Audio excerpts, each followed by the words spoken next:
Hello friends, કેમ છો? બધા મજામાં છો? તો આજે હું તમારી સાથે શેર કરીશ ફરાળી ઢોકળા. તો એના માટે આપણે લીધું છે સાબુદાણા કટોરી જેટલા. બીજું આપણે એનામાં ઉમેરીશું મોરૈયા, જે આપણે ઝીણા ઝીણા દાણા આવે છે. તો આપણે બનાવીશું આજે ફરાળી ઢોકળા. તો આપણે એનામાંથી લીધું છે મિક્સર જાર, અને એનામાં આપણે ઉમેરીશું સાબુદાણા, અને પછી એનામાં આપણે ઉમેરીશું મોરૈયા, અને બેને આપણે સારી રીતે પીસી લઈશું.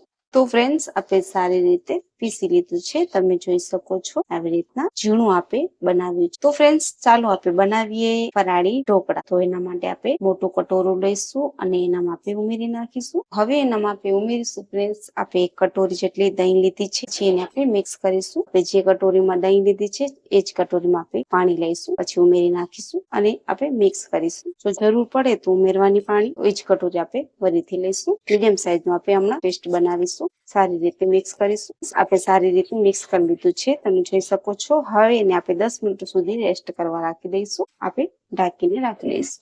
ફ્રેન્ડ્સ, આપણી 10 મિનિટ થઈ ગઈ છે. હવે આપણે જોઈ લઈશું. તો જોઈ શકો છો સારી રીતે આપણું થઈ ગયું છે બેટર. હવે એનામાં આપણે મસાલા ઉમેરીશું. આપણે મીઠું ઉમેરીશું 1 ચમચી સ્વાદ અનુસાર. હવે એનામાં આપણે ઉમેરીશું તીખાસ માટે આપણે મરચાં લીધા છે તીખા, એ પણ આપણે ઉમેરી નાખીશું અને સારી રીતે મિક્સ કરી લઈશું. તમને જે પ્રમાણે જોઈએ એ પ્રમાણે તમે ઉમેરજો. તીખાસમાં આપણે સારી રીતે મિક્સ કરી નાખ્યું છે. ફ્રેન્ડ્સ, એનામાં આપણે થોડુંક હજી પાણી ઉમેરીશું, થોડુંક પાણી ઉમેરીશું અને પછી આપણે ફરીથી મિક્સ કરીશું. આવી રીતે જોઈ શકો છો તમે. એનામાં કોઈ લમ્સ તો નહીં રહે. આપણે સારી રીતે મિક્સ કરી નાખ્યું છે.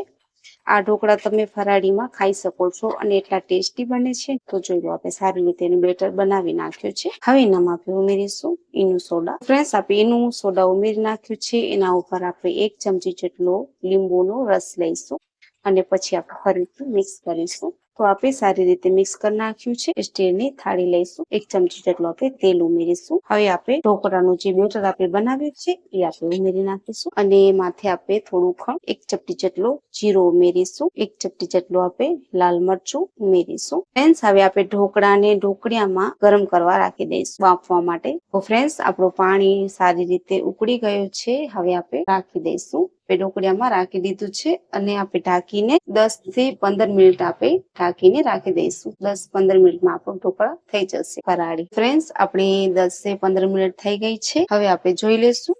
તો જો આપણા ઢોકળા સારી રીતે ફૂલી ગયા છે. ચાકુની મદદથી આપણે જોઈ લઈશું. તો જોઈ લો, ચાકુ આપણું ચપકતું નથી, એટલે આપણા ઢોકળા થઈ ગયા છે તૈયાર. હવે આપણે કાઢી લઈશું ઢોકળાને બહાર. ફ્રેન્ડ્સ, આપણા ઢોકળા થઈ ગયા છે તૈયાર, ઠંડા પણ થઈ ગયા છે. તો એના આપણે પહેલી કટકા કરી લઈશું. આવી રીતના આપણે કટકા કરી લીધા છે. હવે એના આપણે વઘાર બનાવીશું. ફ્રેન્ડ્સ, આપણે 1 ચમચી જેટલું તેલ લીધું છે, આપણે ગરમ કરી નાખ્યું છે અને 1 ચમચી આપણે રાઈ ઉમેરી છે. થોડાક આપણે મીઠા લીમડાના પાન ઉમેરીશું.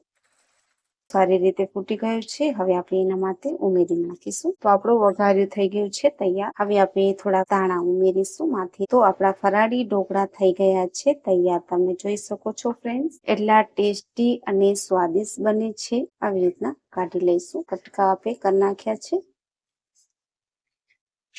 જોઈ લો આવી રીતના.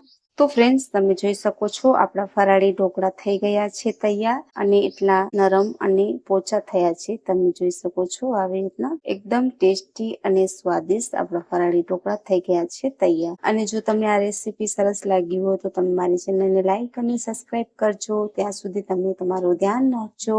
ધન્યવાદ.